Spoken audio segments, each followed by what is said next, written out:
All right, shares of Snap and Pinterest sliding after first quarter earnings. You can see 9% down for Pinterest and 18% down on Snap earnings. Let's talk about it with Angelo Zeno, CFRA Research Senior Equity Analyst. Wow, Angelo, good to see you, sir. We'll give you a blank slate there. Your reaction, let's combine those two.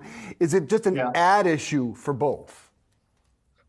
Yeah, listen, it's really interesting, especially after what we've seen here in recent days. I think you kind of look at the results here. I thought Q1 for the most part on both companies were okay. I mean, clearly a bit mixed. I mean, it was a miss on Snap on the top line, but more relevant is the guidance side of things, or maybe lack thereof on both sides of things. I mean, on Snap side of things, I mean, there are definitely concerns about the top line here, how they're navigating the current ad environment. Clearly, this is still a difficult environment, which maybe people have forgotten here over the last couple of days. But a tough macro economy and an overall tough ad spend environment. And then on Pinterest side of things, I think overall that was pretty good in terms of the sales side of things, in terms of monthly active users. I think the concern on that side of things was ARPU was a slight miss on our end. And I think kind of some of the concerns on the OPEX side of things here as we go into Q2, you're not necessarily maybe seeing the type of power on the bottom line that maybe some investors out there wanted to see. So, Angelo, what does, yes, you're seeing Pinterest not taking as big of a hit as Snap. So let's focus a little bit more on Snap with regard to how they performed. They posted a loss, weakness, obviously, in advertising. They blamed upgrades they made to its platform. What does Snap need to do to catch up to the mega cap tech companies like a Meta? Yeah, listen, I think the biggest issue for them might be a little bit more emphasis on the brand advertising side of things, which probably is getting hit a little bit more than maybe, clearly the direct response advertising side of things, where, clearly there's a little bit more emphasis on the side for an Alphabet as well as a Meta. But, listen, this is one of those instances out there, I think, when you kind of look, again, at the broader economy here, and the ad space here and what a lot of their customers are going through at the moment. I think these companies, these customers are essentially, they've got to make a decision on what's kind of the best option in terms of the return on investment, right? And when you start thinking about that, clearly the best option out there, we think, is the best game in town continues to be on the search side of things. And you did see some growth in Alphabet's search business a couple of nights ago. And then, second, I'd say, is on Meta's business, and you clearly saw some nice numbers on their side of things, 3% growth, 6% on a constant currency basis. So that's clearly where the money flow is coming from on the customer side of things, and it's really kind of difficult for a smaller company like Snap to really navigate and be successful in this market. Yeah, really helps you appreciate what Meta accomplished, doesn't it? Everyone is rushing to get AI in their first line or two. I was actually surprised Snap did, and I'll tell you why in a minute. But Evan Spiegel says we are working to deepen engagement with our content platform, building innovative new features and services like My AI. How is their rollout of AI and chat been received by users?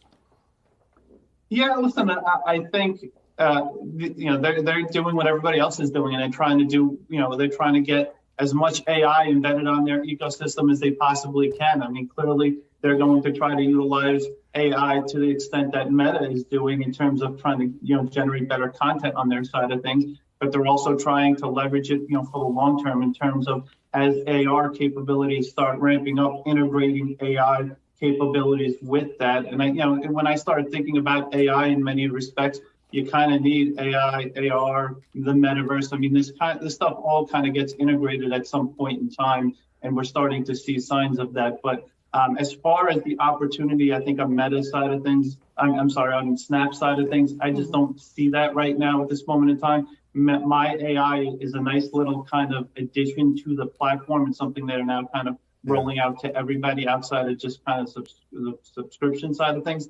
But it's not necessarily kind of something that you're going to get very unique from anything else out there. Yeah, the users have been very critical of their use of chat. Yeah. Diane, I know, wants to ask you about Intel, but first, I gotta ask you about this just released announcement from Pinterest, switching over, that they have partnered with Amazon, opening up third-party ad demand on Pinterest, starting with Amazon as our first partner. That's an intriguing partnership there. What do you know about it?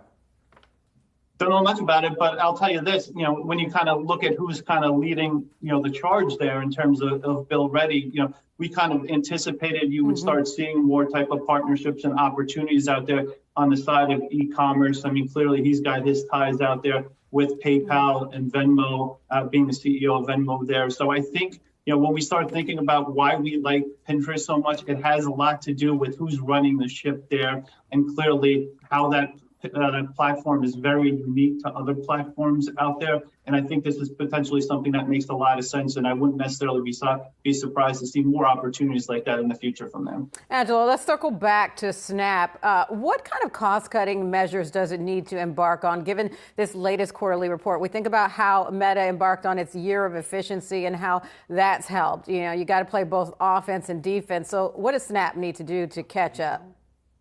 Yeah, and listen, to be honest with you, this is a company that's dropped, 85-90% from its peak, from peak to trough. And, this is a name that we actually upgraded to a buy earlier this year, back in January. And, for the most part, it's kind of traded between the $8 to $12 range. But a big reason we did upgrade the stock was because this was a company that started kind of right-sizing the business model. They cut 20% of their workforce.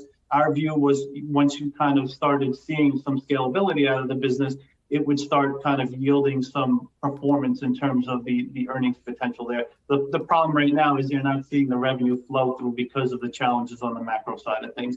So, do we potentially see more in terms of cost cuts? I think that's possible. And I think that's something that all these companies have acknowledged here over the last couple of quarters, where there are more levers to pull. If it's not working on the revenue side of things, they'll do more on the cost side of things. But I think as far as the results for Snap are concerned, the adjusted EBITDA numbers as well as the free cash flow numbers did come ahead of our expectations. So there was some good execution on that side of things. Down 20% after hours. Intel down 2% after reporting. It was expected basically to be the bottom as they turn this ship around. What's your reaction to Intel? So, yeah, I mean, listen, this was a very low bar for them to have to meet. And they did meet that low bar as far as the quarter is concerned. As far as the guidance, though, I mean, definitely concerning on that side of things. Our view was that the March quarter was going to be the bottom in terms of gross margins. You're going to see, it looks like the guidance in terms of gross margin for Q2 actually lower than what we saw in Q1. So, and below where the street is. So definitely, I think the disappointment is really coming on that side of things right now. Probably don't see a recovery in the stock until you at least start seeing some sort of recovery on the margin side of things. But when we start thinking about what some of these cloud providers have announced, where the investments are going right now, it continues to be kind of in these accelerators, kind of, trying to get that, the platform up to speed in terms of AI. And they're sacrificing other aspects of the investment areas. For instance, servers, where Intel is a key performer there. So you're not necessarily seeing the ramp up there yet in terms of revenue. We do think it is a bottoming process. But at this point in time, I mean, you start thinking about Intel, the share loss they're experiencing, the fact that we still see some inventory overhang on the PC side of things. It just remains a tough story to get behind right now.